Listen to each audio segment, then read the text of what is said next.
Ang isang buwan sa Pueblo Antimano ay kasing haba ng isang taon sa Maynila. Mabagal ang oras dito. Huwag ka sanang malulungkot. Why are you here? Para idokumento po ang artist community dito sa Pueblo Antimano. Kayong tatlo po kasi yung bubuo nung naratibo. Sino sabi sa'yo nagpapa-interview ako? Bullshit!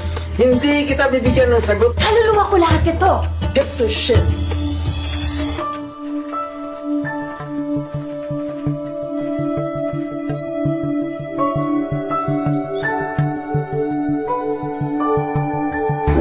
Malapit po dito ang coffee shop. Meron.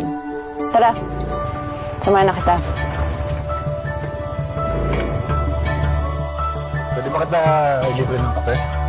Ikaw si Lira Lipato? The best-selling Lira Lipato? I'm a writer. Mga nobela. Yung una, ang delikal. Then, nasundan siya ng marital. She was a genius. At gaya ng karamihan ng mga henyo, kakibat nito ang depression.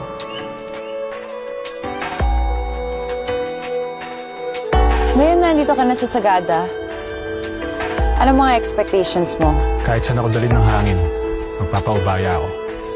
Lalo na kita sa kanila. Everyone, this is Andre.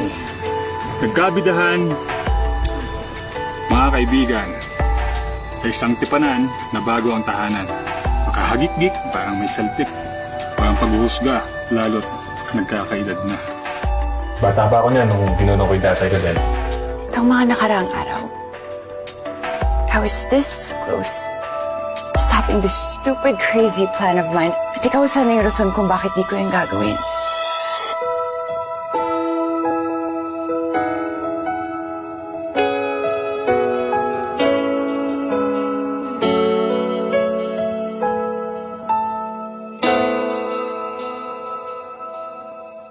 The goal of an artist is to bear his soul.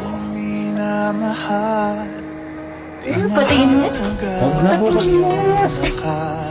Alam ba niyong fuck buddy kita sa Honta de Balay? Halika na! Ano ba?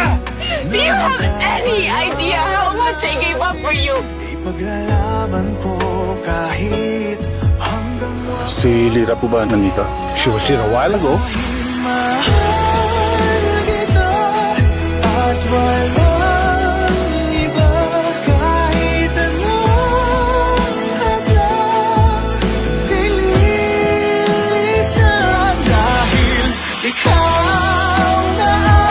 Lira, mahal na mahal kita.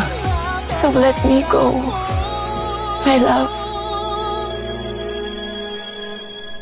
Ikaw na ay sapat, tanging ikaw lang ang mahal.